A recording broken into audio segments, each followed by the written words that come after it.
बिरनपुर एक छोटा सा गांव था। इस गांव के अधिकतर किसान कर्ज में डूबे हुए थे और हालात काफी खराब थे।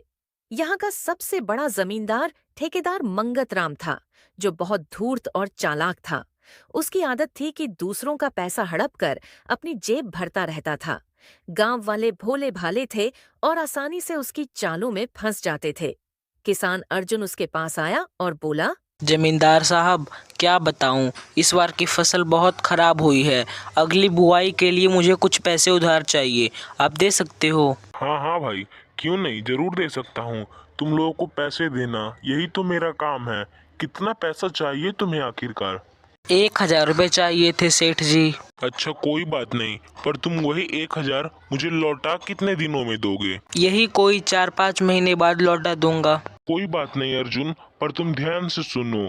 जैसे ही 1 महीना होगा तुम्हें 400 रुपये ब्याज देना होगा। फिर उसके अगले महीने 450 रुपये, फिर उसके अगले महीने 500, और ऐसा ही ब्याज बढ़ता जाएगा जब तक तुम मूलधन वापस नहीं कर देते हो। इतना ब्याज सेठ जी, मैं कहाँ गरीब ठहरा, इतना ब्याज मैं कहाँ से दे पाऊंगा? देखो भाई अर्जुन, अगर तुम्हें पैसे लेने हैं तो लो, वरना मत लो। मैं कोई यहाँ पे जबरदस्ती नहीं कर रहा हूँ, क्योंकि तुम्हारे जैसे यहाँ पे बहुत आते हैं और बहुत जाते हैं। ठीक है, फिर दे ही दो, इसके अलावा मैं और कर ही क्या सकता हूँ। मंगतराम ने अर्जुन को पैसे दिए। इस तरह मंगतराम गांव वालों को कर्ज में फंसाकर उनसे मोटा ब्याज वसूलते रहते। ब्याज की मार से किसान कभी मूलधन नहीं चुका पाते और उनकी जिंदगी कर्ज के जाल में उलझी रहती। 5 महीने बाद अर्जुन अपने पड़ोसी शंकर के घर गया। शंकर घर पर अपने बूढ़े पिता के साथ बैठा था। आओ आओ भाई अर्जुन, क्या हुआ? बहुत परेशान दिखते हो, कोई दिक्कत है क्या? कुछ नहीं भाई, नमक खत्म हो गया था, 1 कटोरी नमक दे सकते हो?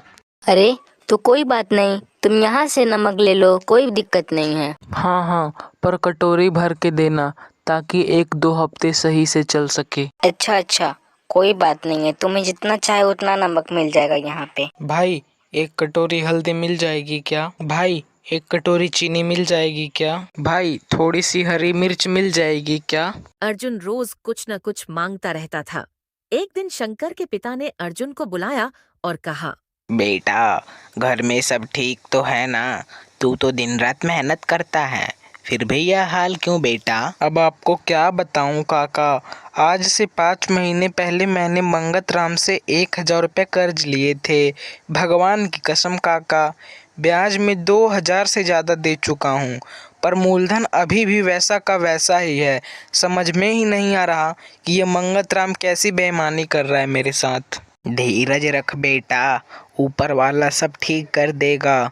कल तू यहीं पे आना और मैं आज रात में कुछ सुझाव सोच के रखूँगा। देखो शंकर और अर्जुन, तुम दोनों चिंता मत करो। इस बार मजदूर मत बुलाना। मैं तुम्हें एक उपाय बताता हूँ। हम इस मंगत राम की चाल में फंसने वाले नहीं हैं। अब उसकी फिरकी लेने का समय आ गया है। बस मैं तुम दोनों को जितना बोलता हूँ उतना करना। तुम दोनों खेत में जाकर जोर जोर से चिल्लाओ कि इस खेत में बहुत खजाना है, बहुत खजाना। अर्जुन अर्जुन, सुनते हो क्या? इस खेत में ना बहुत सारा खजाना है, हमारे पिताजी कह रहे थे। तो का हम लोग इस खजाना को निकाल ले? लाखों रुपए का तो आराम से हो जाएगा, इसमें खजाना है ना। अच्छा, लाखों रुपए का खजाना है, तब तो निकालना ही पड़ेगा। नहीं, क्योंकि अगर दूसरा कोई निकाल लेगा तो हमारा फिर फायदा नहीं होगा, तो ये खजाना हम दोनों को ही निकालना होगा, है ना? अर्जुन, बात को समझ रहे हो? अब हमें होशियारी से काम लेना होगा, क्योंकि अगर ये बात मंगत राम को पता चल गई तब तो गड़बड़ हो जाएगा। क्योंकि अगर वो मंगत राम ये बात जान जाएगा तो हमारा कुछ भी फायदा नहीं होगा और वो अकेले ही सारा खजाना ले लेगा। क्योंकि तुम्हें तो पता ही है कि वो मंगत राम कितना कंजूस है। हाँ शंकर, तुम सही ही कह रहे हो। अब हमें होशियारी से काम लेना होगा, वरना वो मंगत राम जान जाएगा तो बहुत दिक्कत हो जाएगी।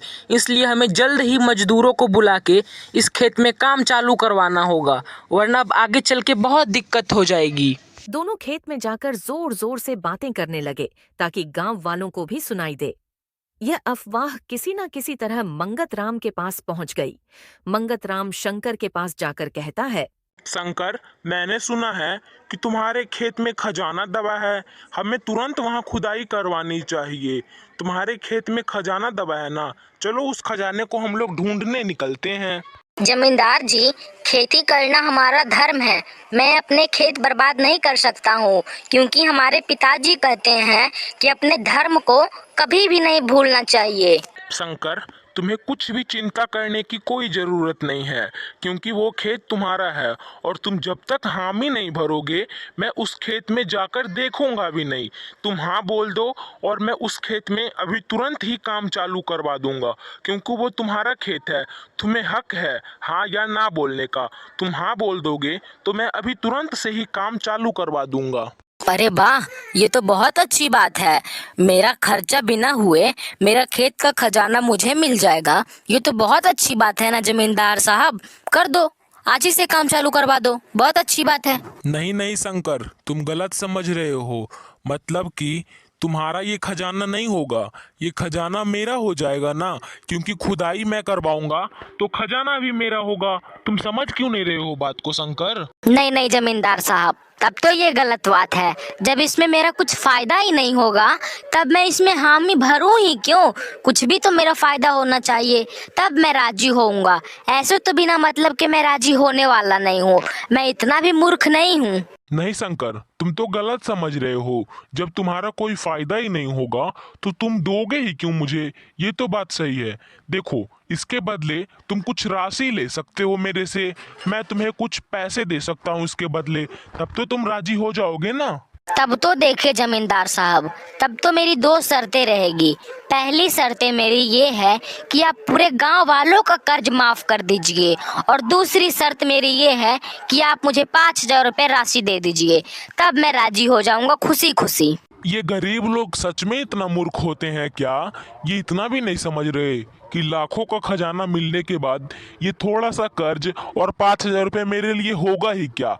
राजी ही कर देता हूँ मैं भी। देखो शंकर, इतना घाटा तो कोई सह नहीं सकता, पर सिर्फ तुम्हारे लिए मैं राजी हो रहा हूँ। मैं गांव वालों की कर्ज माफ कर दूंगा और तुम्हें 5,000 रुपये देने के लिए भी तैयार हूँ।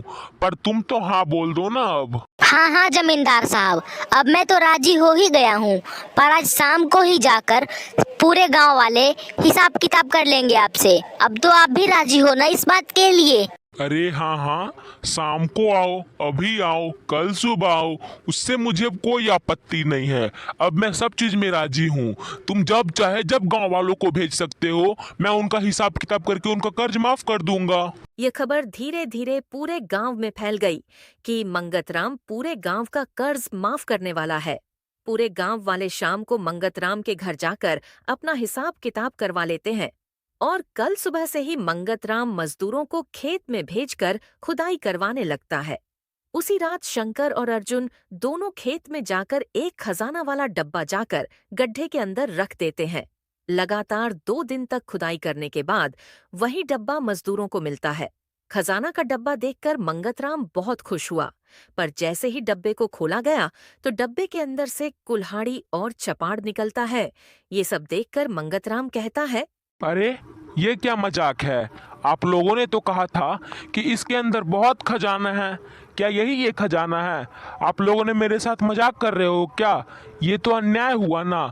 आप लोग तो बोले थे कि खजाना है, यही खजाना है। कुल्हाड़ी और चपाड़, ये कैसा खजाना हुआ भाई? देखो भाई मंगतराम, मैं एक बुजुर्ग होने के नाते ये कहना चाहता हूँ कि हम लोग किसान हैं और किसान का असली खजाना यही होता है, यानी कि उसकी औजार। और मेरा भी यही खजाना है। मैंने कुछ भी गलत नहीं बोला था और तुम गलत समझ लिए। ये मेरी गलती नहीं है। अब तुम्हें जो करना है सो करो, ये हमारी गलती नहीं है। नहीं काका जी, आप तो बुजुर्ग हैं ना। आपको तो समझना चाहिए कि किसी आदमी के साथ इतना खतरनाक मजाक भी किया जाता है क्या? मेरे साथ तो अन्याय कर दिए हैं आप लोग। आप लोग तो बोले थे कि खजाना है और यही खजाना है। आप लोगों ने मिलकर मुझे मूर्ख बनाया है। भगवान ऊपर वाला सब कुछ देख रहा है। देखो भाई मंगतराम, मेरा तो यही मानना है कि मेरा असली खजाना यही है और तुम्हें जो मानना है सो मानो। तुम ये भी सही ही कह रहे हो कि ऊपर वाला सब देख रहा है, किसके साथ अन्याय हुआ है और किसके साथ न्याय हुआ है। ऊपर वाला तो सब देख ही रहा है ना कि कौन सही कर रहा है और कौन गलत कर रहा है। इतना सब कुछ होने के बाद मंगतराम वहां से पैर पटकते हुए निकल गया। घर जाके उसे अपनी गलती का एहसास हुआ कि हमें गांव वालों के साथ ऐसा नहीं करना चाहिए था। अब जाके उसे उन मासूम गरीबों पर दया आ रही थी, पर अफसोस कि वह अब कुछ कर भी नहीं सकता था। लेकिन अब मंगतराम गांव वालों के साथ अच्छा व्यवहार करने लगा। गांव वालों से कोई भी ब्याज नहीं लेता था और गांव वालों को मुफ्त में थोड़े थोड़े पैसे दे दिया करता था। मंगतराम पहले वाला मंगतराम नहीं रहा था। अब लोग उसे भगवान की तरह मानने लगे थे। तो हम लोग दूसरों के लिए अच्छा करते हैं तो हमारे साथ खुद खुद अच्छा होने लगता है।